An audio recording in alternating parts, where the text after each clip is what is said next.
and they would all leave this living hell together. Outside on the beach, the wind began to blow strongly. A few Navy ships had been shot down by the powerful Rocks pirates.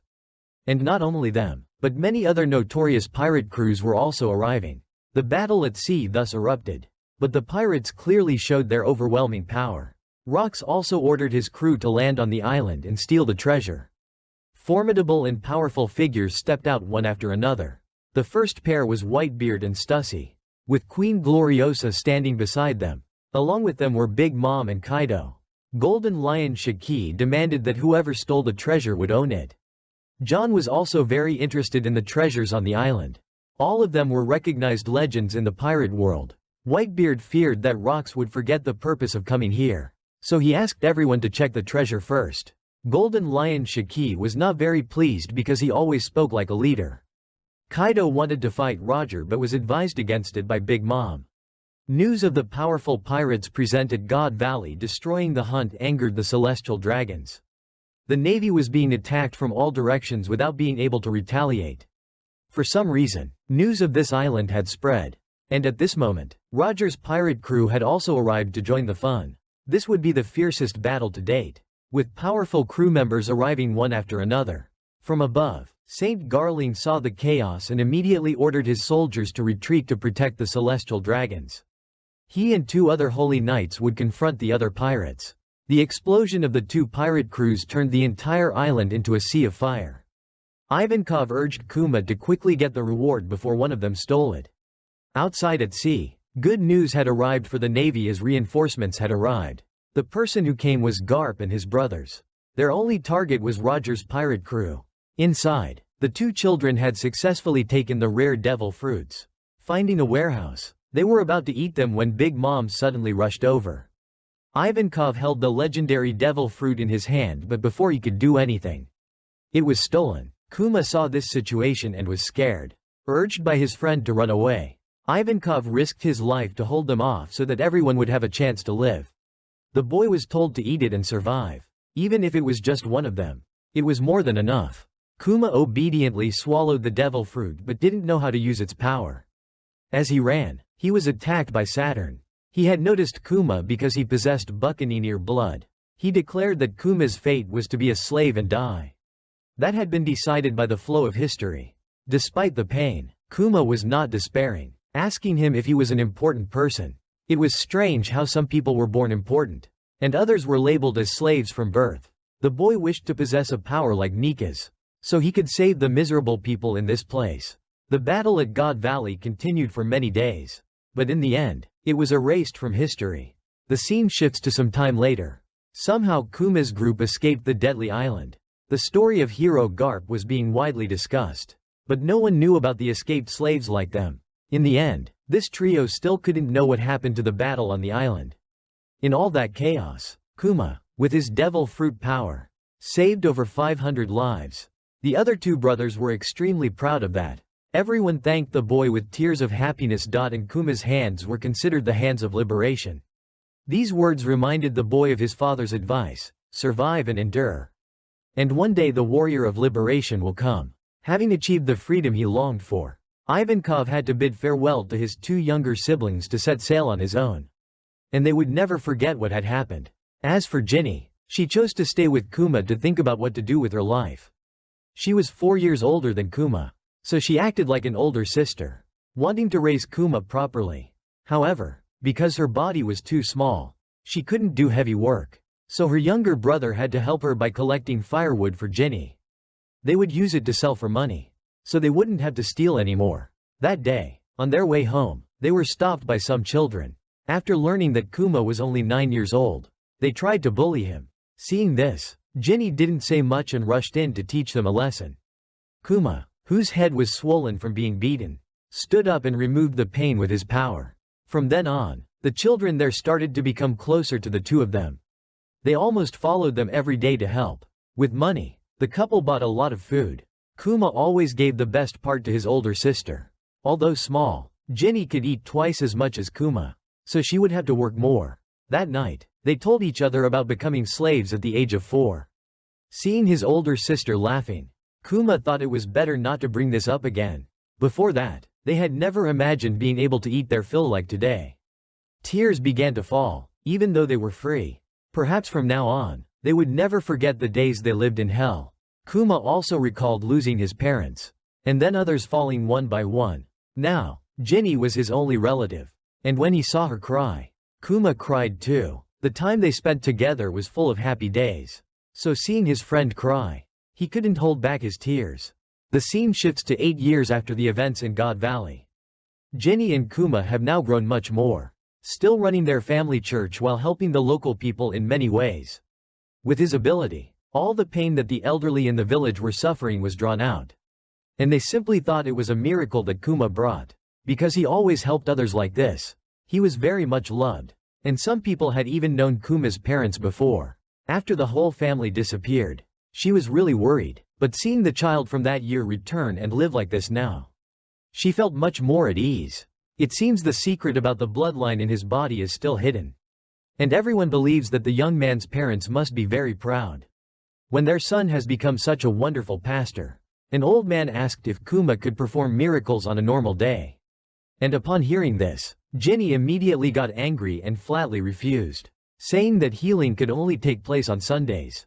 You old folks don't even pay. And you're still demanding. She scolded them a lot. But no one looked sad because they were used to this personality. The girl is now nicknamed Fierce Ginny, and though her mouth is sharp, she is extremely beautiful. All the boys in the village come to try and pursue her.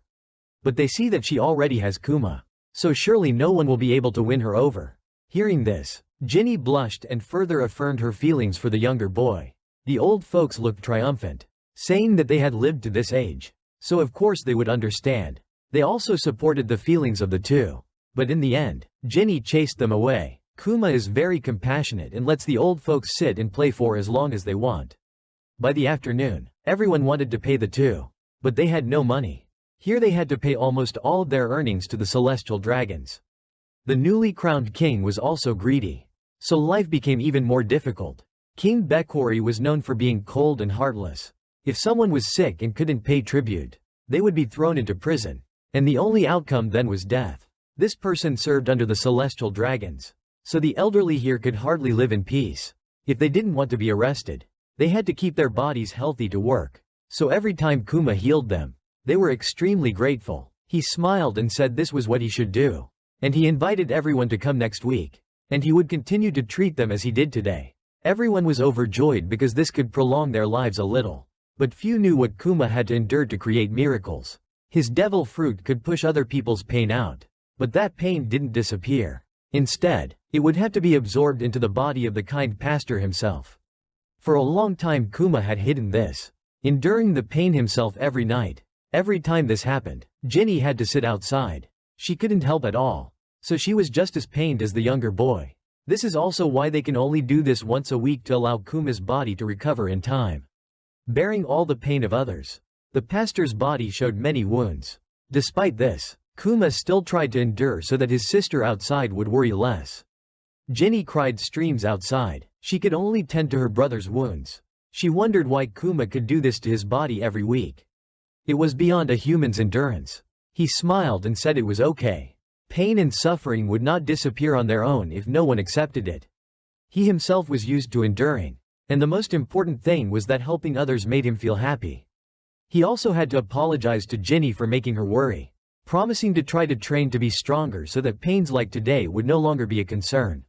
After recovering a bit, the young man invited his sister to eat, and at the mention of food, Ginny became overjoyed. Kuma suggested that if it was sunny tomorrow, they could go somewhere to play, and she immediately agreed, saying that grilling meat or catching fish was also a good idea. Time passed until Kuma was 22 years old, and the two siblings still lived together harmoniously and very happily.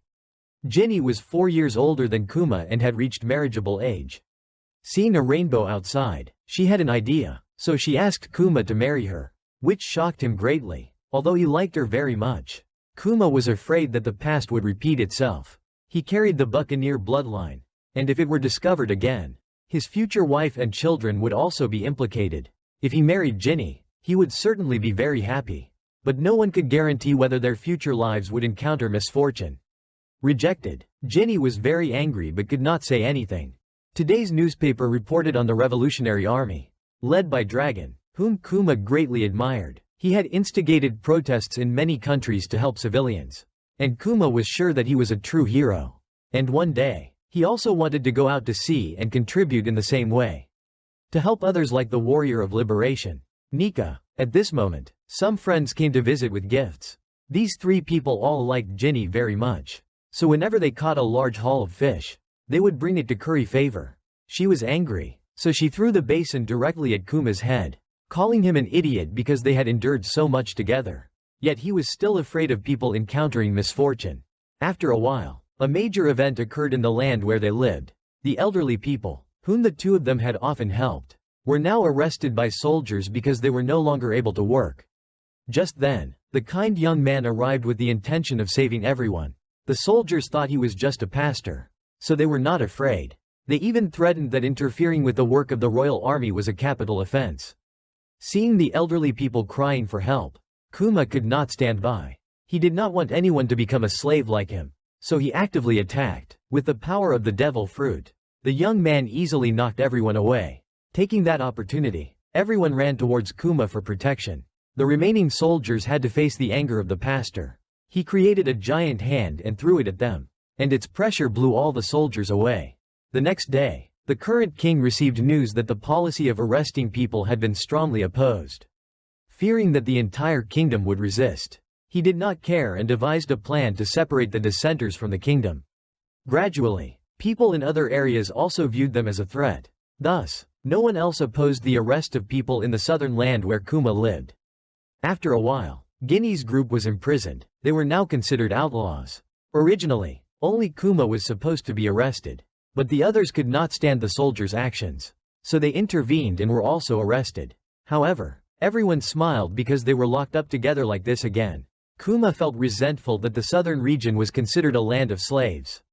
This country was becoming more corrupt than ever. The gap between the rich and the poor was too wide, not to mention the extremely harsh discrimination. King Bekwari was a puppet of the celestial dragons, and the policies he enacted were all plans of the most powerful people in the world. Rebelling to save this country meant going against the world government. Suddenly, at this moment, the Revolutionary Army arrived to liberate everyone. They were incredibly strong and quickly captured the king. Surprisingly, the leader of this liberation army was Ivankov, along with the famous revolutionary dragon. The slave policy was thus abolished, making the people happy. News of Kuma causing a disturbance reached Dragon. His friend was sure that everyone would love Kuma when they saw him, meeting his brother again after so many years. Ginny was overjoyed and also shocked when the person accompanying him was the famous hero.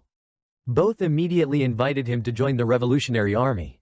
To change this world together in the way they were already doing, the owner of the liberating hands naturally agreed, followed by Ginny and other friends. In the following period, they split up into different countries, where people were oppressed by the government. To liberate everyone, the era of pirates also began from that moment. Like a great fire in response to the tragedy at Ohara, the Revolutionary Army, led by three extremely powerful individuals, created a notorious organization worldwide. Today, the commander discussed the current lack of funds for the Revolutionary Army to purchase weapons, as mercenaries. They would overthrow cruel kings and bring freedom. To achieve this, a large force is needed, so new recruits must be trained in weapon use and combat. Dragon wants the Revolutionary Army to cover the entire world, so that whenever people need them, they will appear to help. He used to be in the Navy, but he couldn't find any justice there. That's why Dragon wants to create true justice with warriors who want to liberate. One day, Kuma visited his hometown. The elders still gathered at the church, so they were very happy to see the kind pastor return. Their lives are now very peaceful after being liberated. Then, another 8 years passed, and Ginny was now a captain leading people in battle in a place far from Kuma.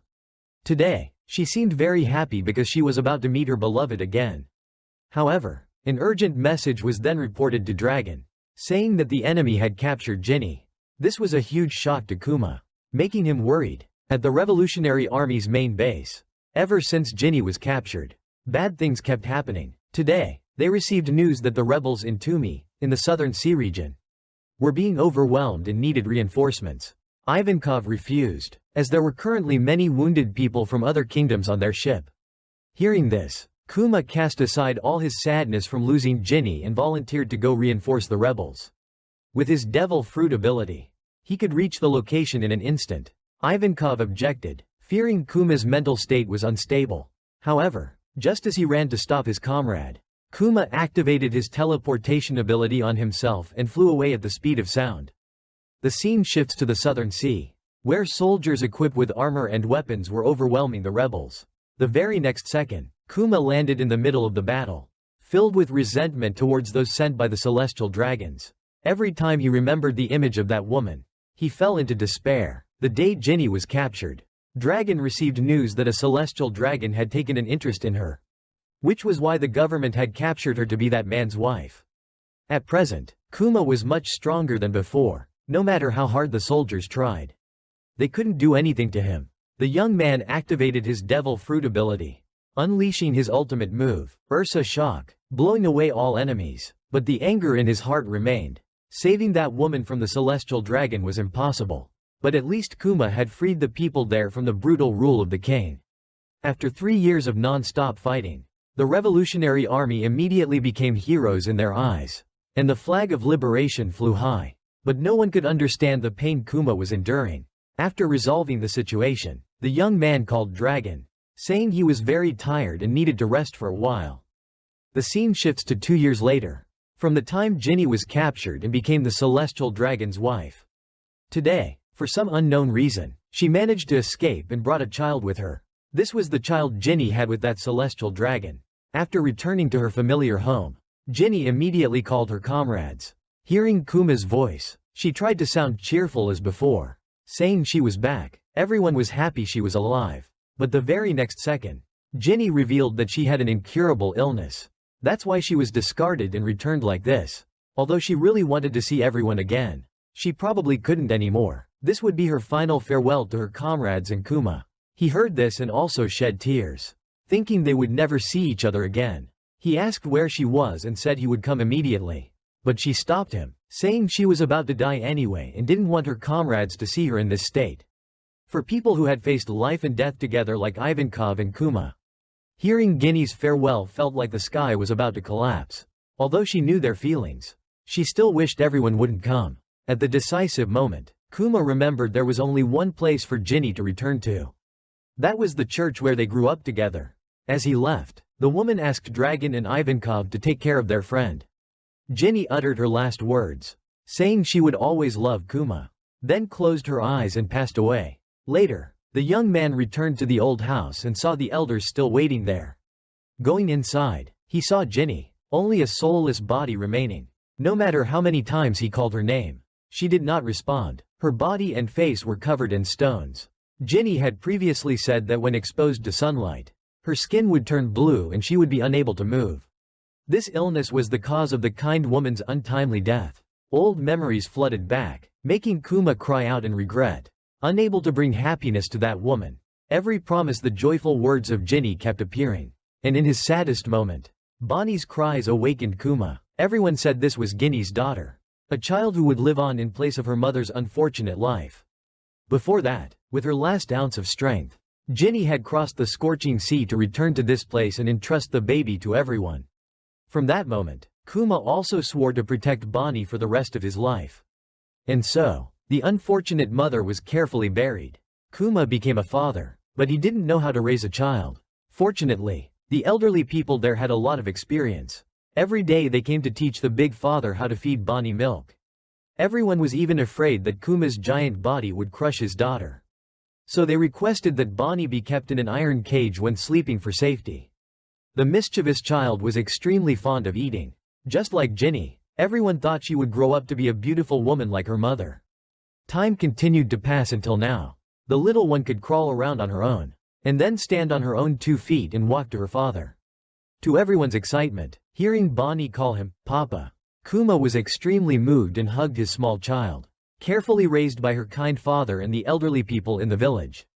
Bonnie developed very quickly. During that time, Kuma often had to ask the villagers to help take care of her. He himself had to go fight for the Revolutionary Army to liberate the unfortunate lives out there. And his fighting power grew stronger and stronger. This was also the time when Sabo was accepted into the Revolutionary Army. Life seemed like it would be happy and joyful. But then the saddest thing happened. Bonnie began to show signs of an incurable disease.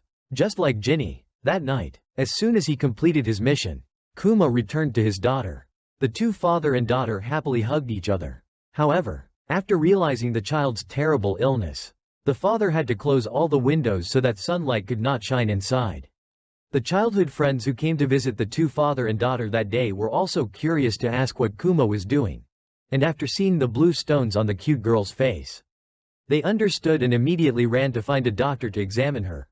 However, this disease is very rare and completely incurable. Although many doctors were consulted, there was only one result. They had never seen this symptom before. To save his daughter's life, Kuma decided to leave the Revolutionary Army to find a cure for Bonnie. At least he wanted to be with her, and this request was approved by Dragon. He wanted them to live a life without regrets. And at the same time, the Revolutionary Army would go everywhere to inquire about the disease the girl was suffering from. The scene shifts to when Bonnie was 5 years old. Occasionally, some children living in the village would tease her. Her personality was very similar to her deceased mother's. If she was provoked, she would immediately scare her friends away. Knowing that Bonnie's weakness was sunlight, they also ran outside the door to provoke her. As a result, they were kicked directly in the face because as long as she was within the church's range, she would be fine. Kuma saw this and quickly ran to stop her, fearing his daughter would run outside. Fortunately, this child was very understanding and told her father not to worry. She would listen and not leave the church. She was also afraid of making her father sad, so she was praised for becoming a good girl, because she was often teased about the stones on her face. The daughter wondered if these stones were ugly. But this was a disease, so she had to bear it and couldn't do anything. Kuma praised them as beautiful gems to make her happy. He also lied that the children really wanted them, which was why they tried to tease her. In the evening, the father also asked where Bonnie would like to travel if she could. The girl ran to get a book about islands in the sky, thought that the sky island was near the sun, so Nika might be there. He also wanted to meet that warrior once. Hearing this, Kuma immediately danced Nika's dance for his daughter to see. Bonnie then learned it, and the two promised that when she turned 20, they would go find Nika together.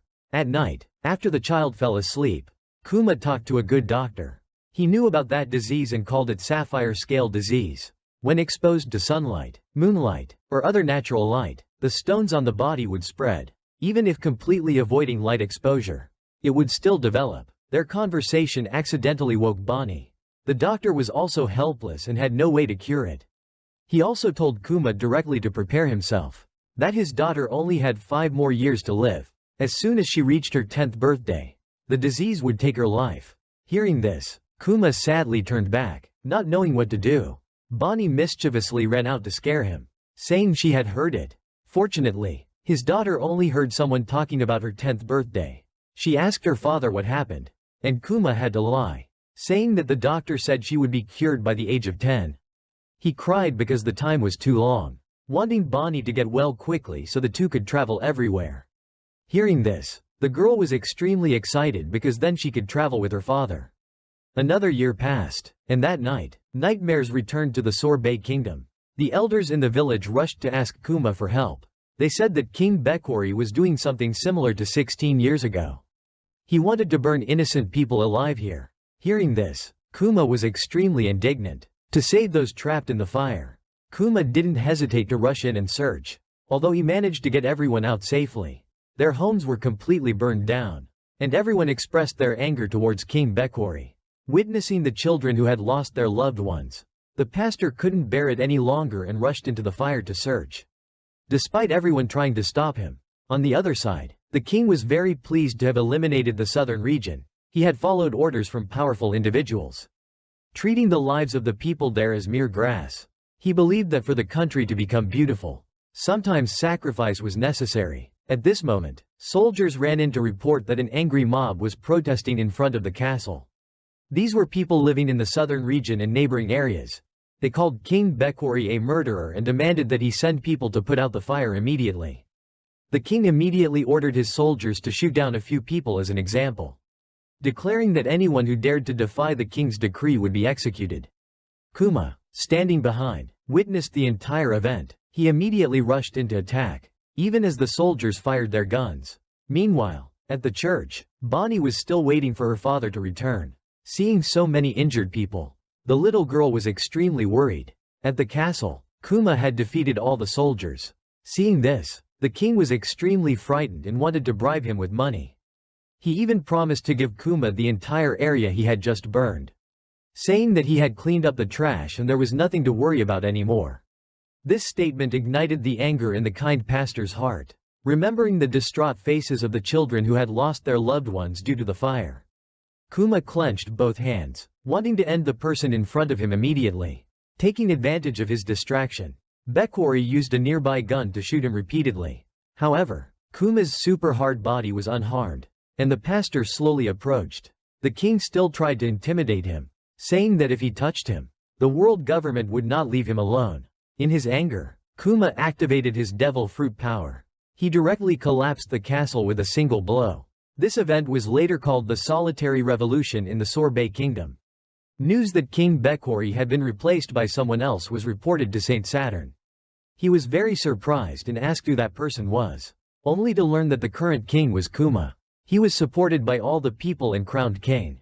Unable to refuse the wishes of the people, Kuma agreed to become the new king to lead the country. However, the father and daughter continued to live at the church and did not move anywhere else. As usual, once a week, the elderly people nearby would come to ask the king for treatment. Although he had become king, in reality, the person running the country was Mr. Bulldog. He called himself a puppet to reassure the people. Remembering when King Bulldog reigned, they were quite poor. However, their spirits were very relaxed because they lived in peace.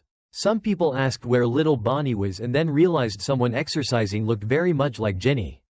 Even Kuma was shocked by this sight.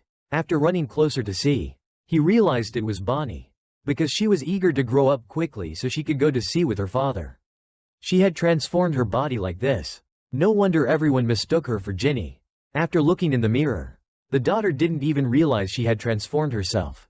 After she transformed back to normal, Kuma realized the child had eaten a devil fruit, but he didn't know when she had eaten it or what power she possessed.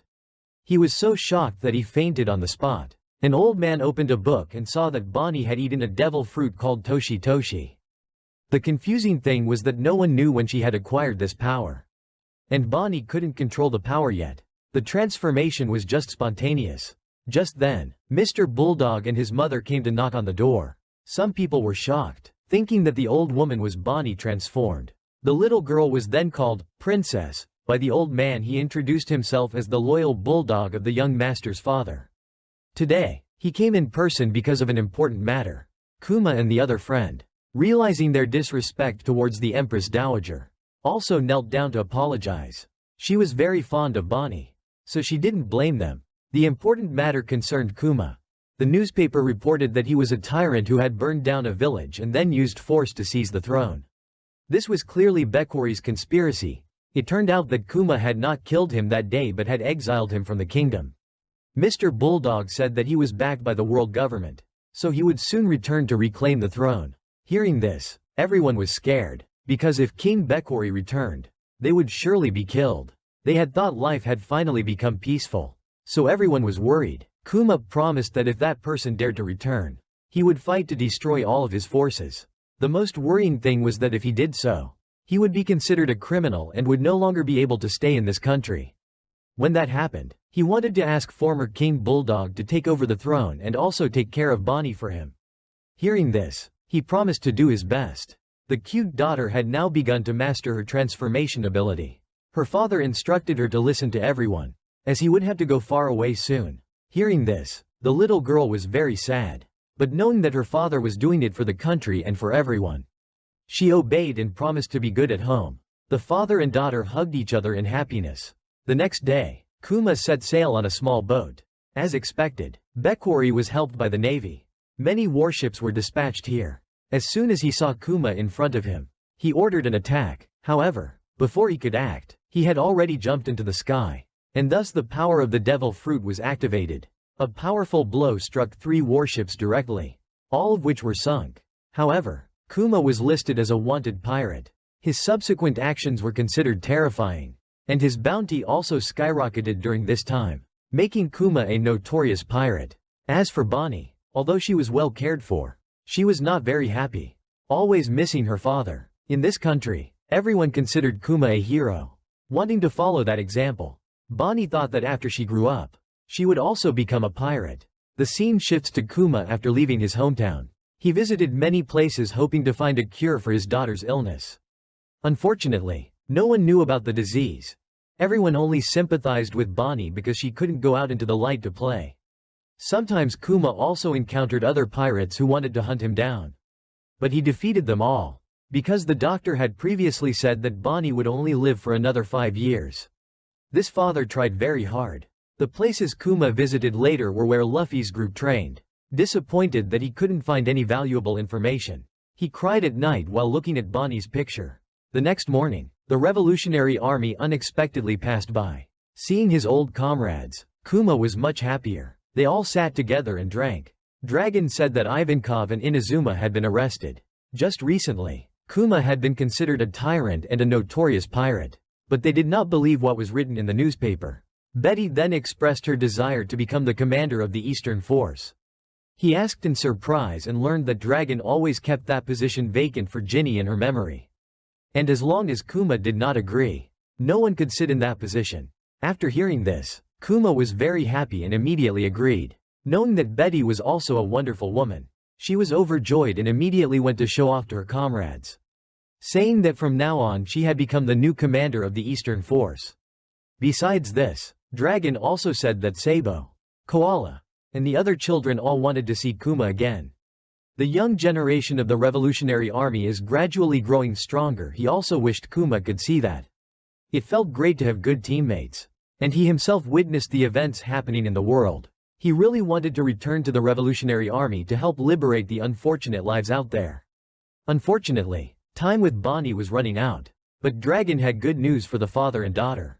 He mentioned Dr. Vegapunk, a scientist far surpassing the genius of the Marines.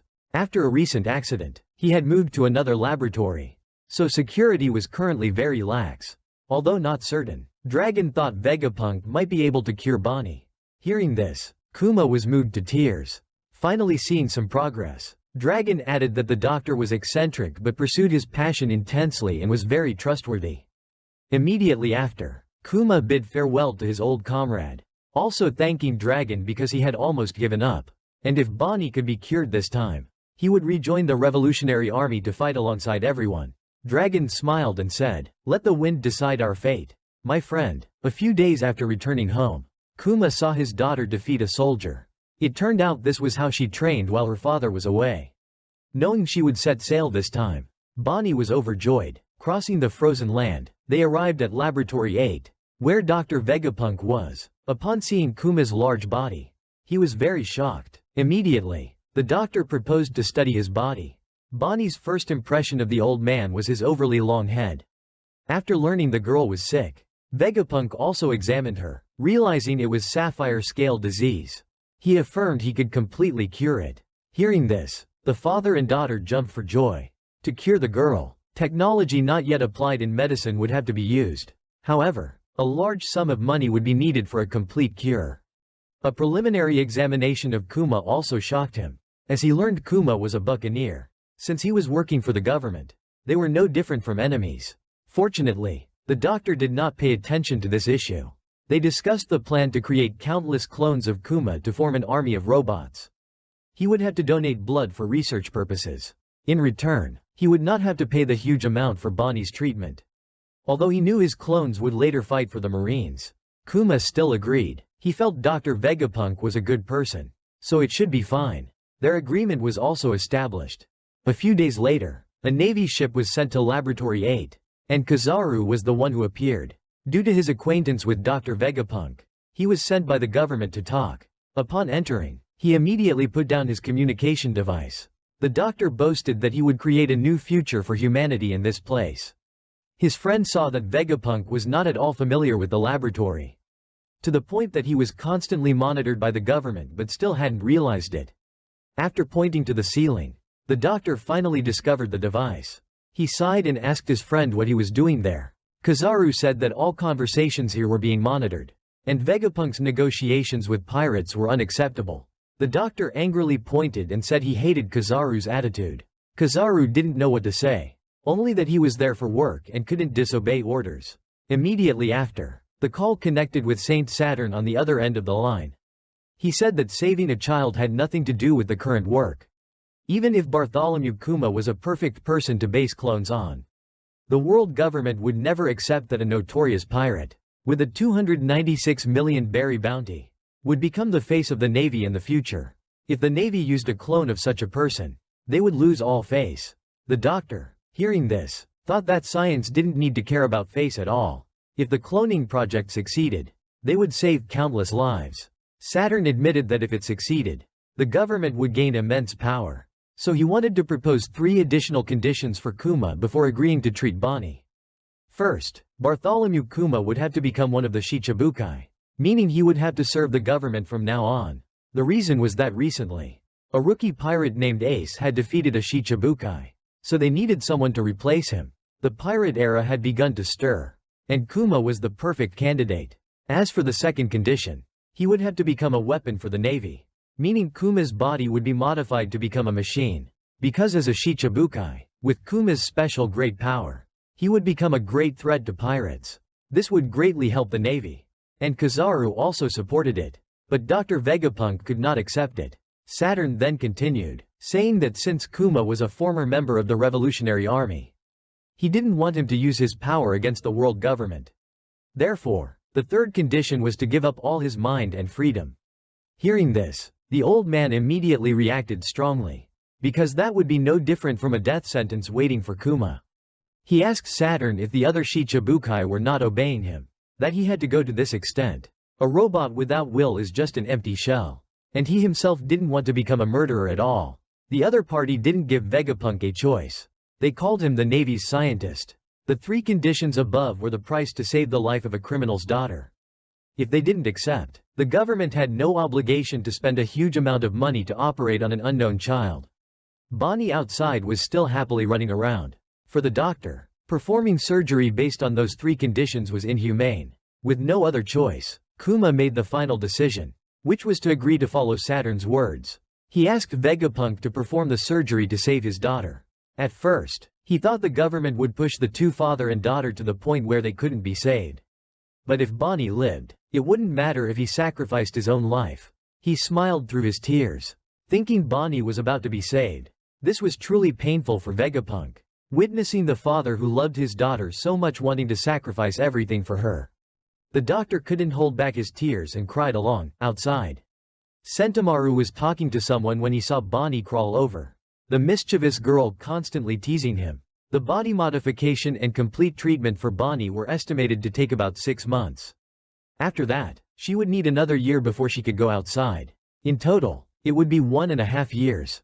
As for Kuma's modification work, it would take at least 2 years to complete. Hearing this, he was very happy that Bonnie could recover before her 10th birthday.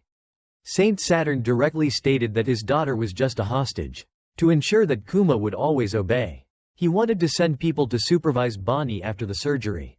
And only when Kuma was no longer human would Bonnie truly gain freedom. This meant that the father and daughter would not be able to meet after Bonnie recovered. From now on, his job would be to serve the government as a Shichibukai. If he violated the agreement during this time, Bonnie would be taken away as a slave. Kuma still agreed after hearing this, only asking to keep the secret about the origin of the disease and the fact that she was a hostage. Additionally, after the surgery, instead of keeping Bonnie in this cold place, he wanted to take his young daughter back to the church in the Sorbet Kingdom, where she grew up. If he did so, he promised to absolutely obey and not visit Bonnie again.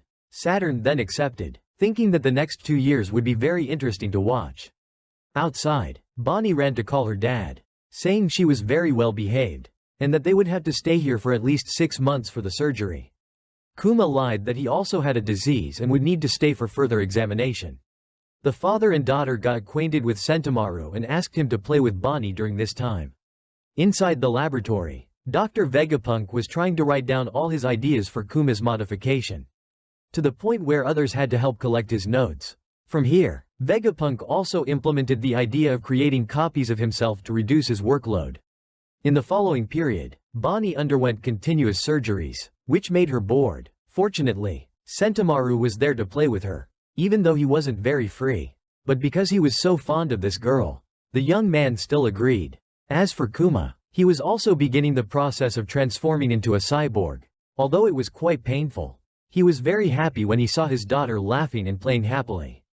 Sentomaru complained about how Kuma taught his daughter, always making him act as a horse for her to ride. That day, Bonnie drew a picture for her dad as a gift. The doctor saw the scene of the father and daughter like this and didn't dare to wake them. Time passed peacefully. Everyone in the laboratory treated them very well. Even someone as difficult as Kizaru joined the party. Everyone learned to dance the Nika dance with Kuma happily. And after 6 months of treatment, Bonnie's scale disease had made good progress. According to the assessment, it would be completely cured in just 1 more year. The girl even asked the doctor if she could visit him here after she recovered. Immediately after, the father and daughter returned to the church as planned. The old folks were overjoyed when they saw their granddaughter return. Knowing that Kuma would have to leave again, they agreed to take care of Bonnie as usual. He said that he was a pirate and could not stay here for long. He wanted his daughter to write letters often to communicate, and promised that the next time he returned, the father and daughter would watch the sea together. At this time, Alpha, a government intelligence agent, was present. They would be the ones controlling Bonnie during this time. They even built a base right next to the church. No different from a prison. She crushed a stone to warn Kuma that if he dared to disobey, Bonnie would suffer a similar fate. The father and daughter had to say goodbye immediately after. He secretly wished that if his daughter fully recovered, they could meet one last time. Bonnie, completely unaware, happily said goodbye, not knowing that this was the last time the father and daughter would meet. Kuma left with tears, and in the following period, the news of the tyrant Bartholomew Kuma joining the Shichibukai spread everywhere. Shaking the pirate world, those like Doflamingo felt extremely interested after hearing this news. They thought another villain had appeared. Robin was also quite curious about this person, and when she asked Crocodile what he thought, he didn't care, as long as it didn't affect him. It was fine. Besides them, many others were interested in Kuma. Among them was Ace, who had previously defeated a Shichibukai. He felt happy for Jinbei, but Jinbei blamed him for defeating Hanafuda, which led to everything turning out this way. The pirate world had begun to change since then. Boa Hancock had also just read about this information, but she didn't care. Only Kuma's former comrades in the Revolutionary Army didn't understand what had happened. They didn't believe their friend would become an enemy in the near future. As for Kuma, he was leisurely sailing the seas at this time, occasionally writing letters to his daughter to let her know he was fine. The place Kuma arrived at today was the East Blue, where Luffy was playing with a tiger. When Luffy was 16 years old, he always trained alone in the mountains to set sail and achieve his dream of becoming the Pirate King. Kuma also frequently visited the place and witnessed the main character destroying rocks by stretching his leg. Luffy was extremely confident in his abilities, even showing off to the animals he had beaten, scaring them. The young man thought that with his current strength, he could defeat anyone, even Ace couldn't beat him. Kuma watched from behind and recalled the old days when he was active in the Revolutionary Army. Dragon occasionally visited this sea. Besides, he knew a lot about this country, even a small village. He also frequently observed a special boy, which made Kuma very curious. Dragon, hearing this, turned away displeased and threatened.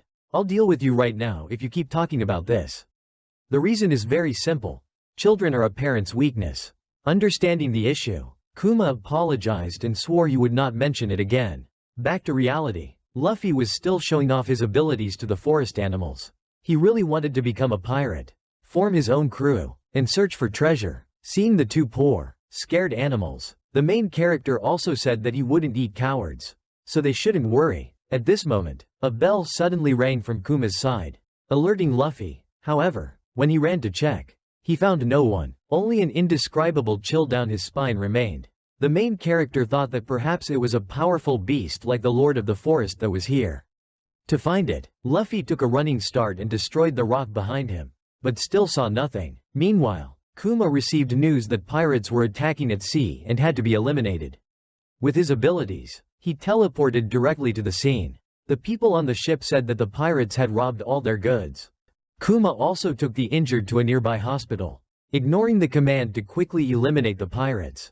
This man still did what he considered right. By evening, Bartholomew Kuma also found the pirate ship that had attacked earlier. Of course, these people knew about the reputation of one of the Shichibukai. The captain immediately ordered them to quickly return the goods to be spared. This was how this man operated. Looking up at the sky, Kuma remembered his daughter. Although he wrote many letters to Bonnie, he had not received any reply since they parted ways. This world is full of beautiful scenery. Father wants to see your face light up when you see these sights someday. Back in the Sorbet Kingdom, Bonnie checked the mailbox every day but received nothing. Everyone thought that Kuma was probably busy with work and couldn't send letters home. But the girl refused to believe it because her father had promised her that he would write many letters. Queen Connie advised the child to wait patiently, and the letters would be sent soon. Outside, Alpha had found today's newspaper, but it also contained a letter that Kuma had sent. She knew this trick from the beginning, so she always prevented the father and daughter from communicating. According to her calculations, about 10 letters from Kuma would be sent every month, but all of them had been torn up by Alpha, preventing Bonnie from reading them. Inside the house, Bonnie was extremely upset. To vent her anger, she transformed herself into an adult and demanded to fight. Outside, Alpha was also approaching, making Queen Connie worried. She asked the girl to transform back immediately to hide her devil fruit ability. The other woman looked surprised after seeing Bonnie. However, the old woman distracted her, allowing her granddaughter to successfully shrink back and hide. When Alpha looked again, she thought she had been hallucinating, so she didn't suspect anything. She was also the one who gave the girl medicine every day. Others asked Queen Connie why she had to hide her granddaughter's ability. And they knew. A wise wolf needs to know how to hide its fangs. A scene changed to some time later at Dr. Vegapunk's laboratory. Today, Stussy stopped by to check on Kuma's condition. At present, this laboratory has been upgraded and is about to be lifted into the sky by Vegapunk along with his brain. She also complimented his new hairstyle, saying it looked very good. The doctor happily replied that he felt much lighter now, unlike before. As for Kuma, he was about to lose all will and become a true machine. She asked who would suffer more, a human without free will, or a clone with free will. Hearing this, the other friend just smiled without saying a word. Vegapunk also stopped her from saying more because she was still human. He also gave an example for Kuma. If ordered to kill a child, would he be able to do it? In this research, losing free will means losing all memories and emotions from being human. After checking everything, the three continued talking. Stussy wanted to know how Kuma felt. He must have been very worried about losing everything. This father still tried to appear strong, but he couldn't fool her. Stussy thought that losing all memories and emotions was something no one could accept, especially when he still had someone he cared about. Dr. Vegapunk really wanted to help, saying he would try to maintain his consciousness at a minimum level so he could fulfill his wishes. The remaining time was 1 year from now. Hearing this, Kuma continued to write letters to send to his daughter.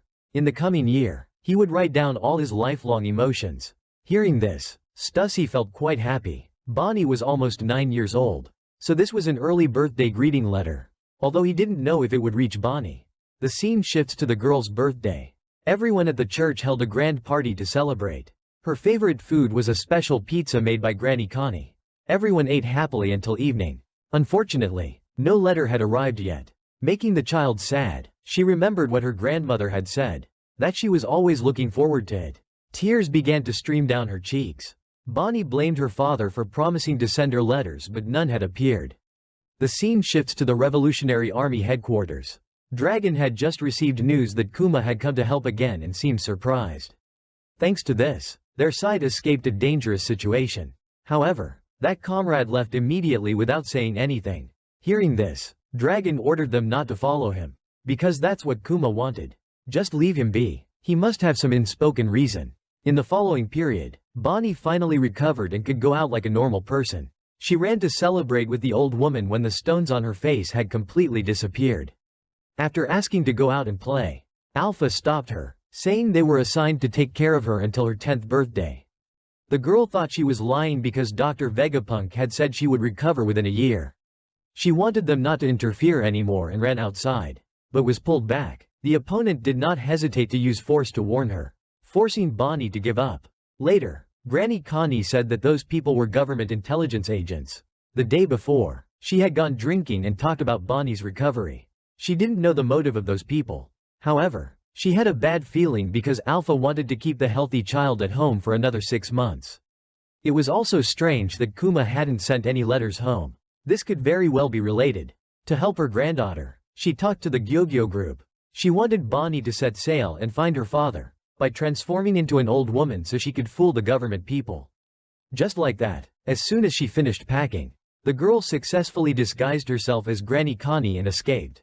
Kuma's childhood friends were not ordinary fishermen. Even local pirates and sea monsters were terrified of those people, so Bonnie could completely trust them and set sail safely. After seeing the outside world, she was overjoyed, beginning to feel the warm winds and sunshine and everything around her. Witnessing the child they loved gain freedom, everyone in the church showed happiness. At this moment, Alpha felt something was wrong and immediately checked, but unfortunately only found Queen Connie there. The little girl had already run to the harbor with Uncle Gyogyo. They had prepared a pizza-shaped ship as a gift for their granddaughter. As for Alpha, after being tricked, she also showed anger, and immediately ran to the harbor to catch Bonnie and bring her back. Although the ship had accelerated to its maximum speed, Alpha's ability was too great, pushing Bonnie into a situation where she would lose her desire to reunite with her father. Bonnie pushed herself to be stronger. Remembering her father's teachings about Nika, she transformed herself to become huge. Her arm then swelled, astonishing Alpha. It turned out that Kuma had previously told Bonnie that Nika had a rubber-like body and fought in the way he liked. Just like that, Bonnie unleashed a powerful punch directly at the opponent's face, to decide her own future just like Nika. News of Bonnie's escape was reported to the government, and she eventually became a notorious pirate on par with Luffy. About a year later, Bonnie set out to find her father. When her name was called, she became annoyed and demanded to be called captain because she was no longer a child. The uncles were very easygoing and followed her wishes. Seeing the island ahead, they guessed that Kuma was there, and Bonnie was overjoyed. Although there were quite a few marines there, the crew still plunged into battle. By this time, Bonnie had mastered her devil fruit ability. If she touched someone, that person would immediately turn into an old man or a child. Everyone called Kuma's name in unison but was avoided. Although he really wanted to talk to his daughter, he was afraid that once he met her, he would not be able to bear to leave her. So, he could only silently apologize to his daughter, annoyed that she still couldn't find her father. Bonnie was advised by the crew to calm down, because now that they were pirates, they could go everywhere to find him. She said that she also needed to find Nika, because if she told her father that she had met Nika, he would be very happy. At the same time, Luffy, after setting sail, began to make a name for himself. He had defeated the Straw Hat Pirates and became famous in the pirate world with a bounty of 30 million belly. At the Revolutionary Army headquarters, Dragon, after learning that his son had become a pirate, Dragon was a little worried.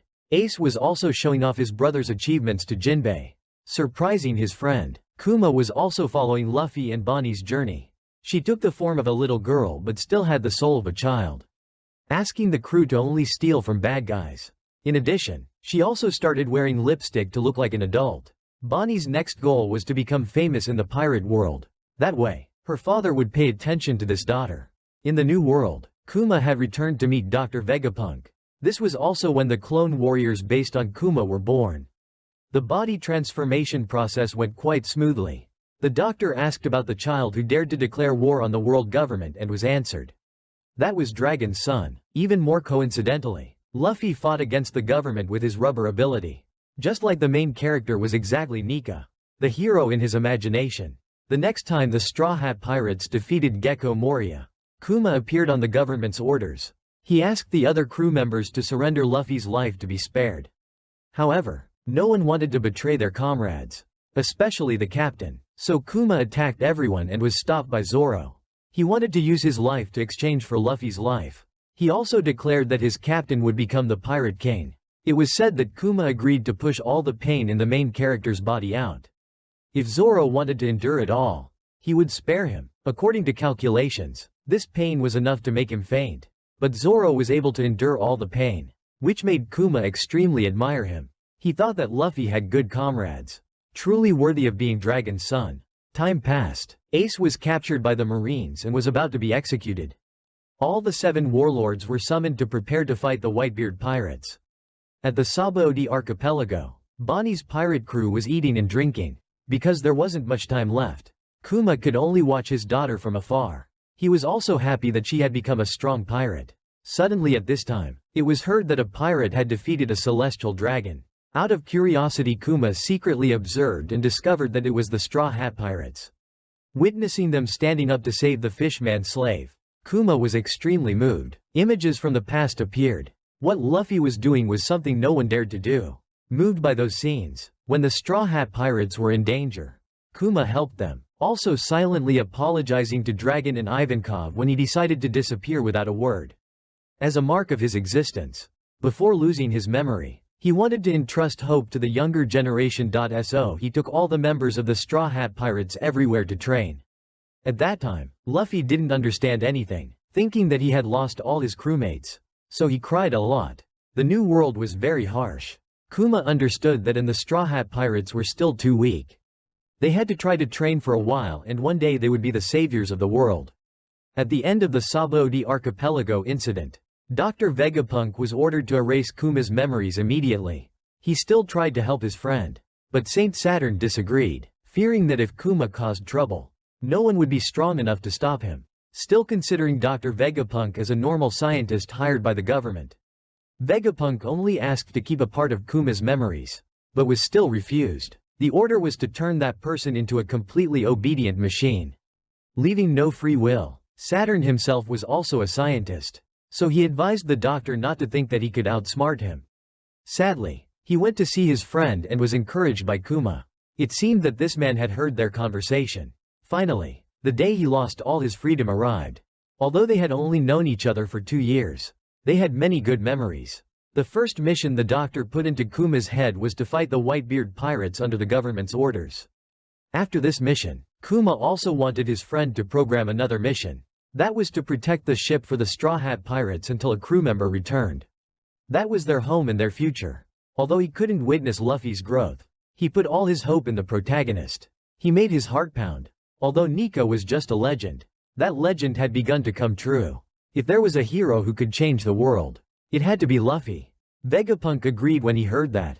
The last agreement between them was to review Kuma's memories. With his devil fruit ability, he left a copy outside. If you touch it, it will disappear, but it will help someone see all the memories inside.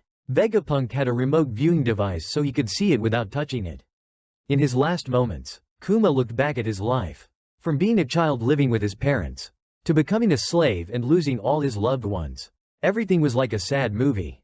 When he met Ginny, he couldn't bring her happiness. And then major events began to happen. Ginny passed away forever due to illness. Kuma then became a father to take care of Bonnie. But in the end he still couldn't have eternal happiness with his daughter. This man's life had gone through countless events. Every memory came back to his mind. Kuma himself always wanted to be a hero like Nika, who could save the suffering and oppressed. He also thanked his friends for appearing to save his soul. At this moment, Dr. Vegapunk also shed tears, but still had to carry out the government's orders. Kuma's death saddened his loved ones, calling this friend Bonnie's hero and everyone's hero. Hearing that, Kuma said his last thanks. And immediately after, all his memories and free will disappeared. All that was left was a robot body that could only obey orders. Vegapunk cried in pain, and was asked to tell Bonnie after meeting her, "Happy 10th birthday." Bonnie witnessed everything her father went through and could only cry.